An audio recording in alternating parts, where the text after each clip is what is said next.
প্রত্যাবর্তনের কথা বলছেন। আমাদের প্রস্তুতির চাইতে আমার মনে হয় বাংলাদেশের মানুষের প্রস্তুতিটা আরো অনেক বেশি। আমাদের একেবারে প্রান্তিক পর্যায়ে থেকে শিল্পপতি পর্যায়ে বাংলাদেশের নাগরিক যারা আছেন, আমি বলবো বিএনপি জামায়াতের চরমনাই বা এই নানান অন্যান্য ধরনের যে রাজনৈতিক দলগুলো আছে, তাদেরও অনেক অনুসারী আজকে বাংলাদেশে ভাবছে যে প্রথমত তারা বঙ্গবন্ধুর কন্যা জননেত্রী শেখ হাসিনার 15.5 বছরের রাষ্ট্র পরিচালনার অভিজ্ঞতা পেয়েছে।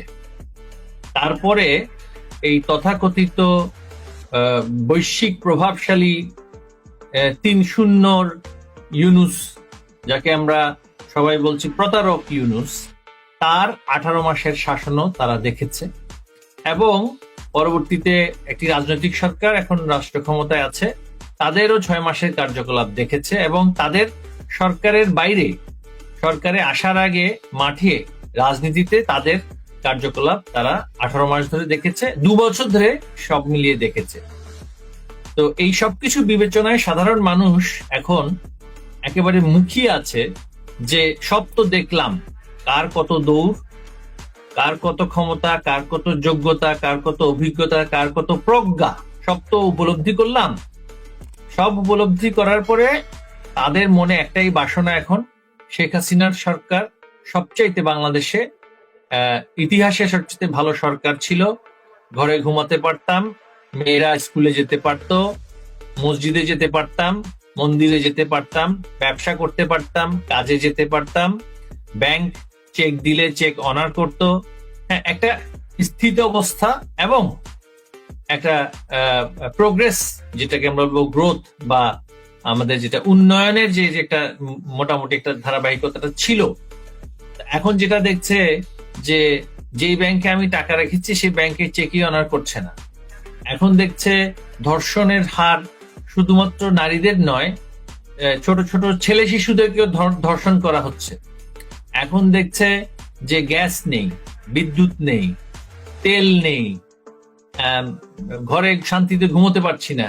এবং যারা বড় শিল্পপতি ব্যবসায়ী, তারা দেখছে তাদের উপরে শত শত মামলাতে তাদের নাম ঢুকিয়ে দেওয়া হয়েছে, হয়তো 46 নম্বর আসামি বা 170তম আসামি। এই মামলাগুলো তাদের ঘাড়ের উপর ঝুলছে। কেন? তারা আমাদের সরকারের সময় ব্যবসা করেছে। অনেক পেশাজীবী, ডাক্তার, ইঞ্জিনিয়ার, আইনজীবী, তাদের উপরে মামলা ঝুলছে।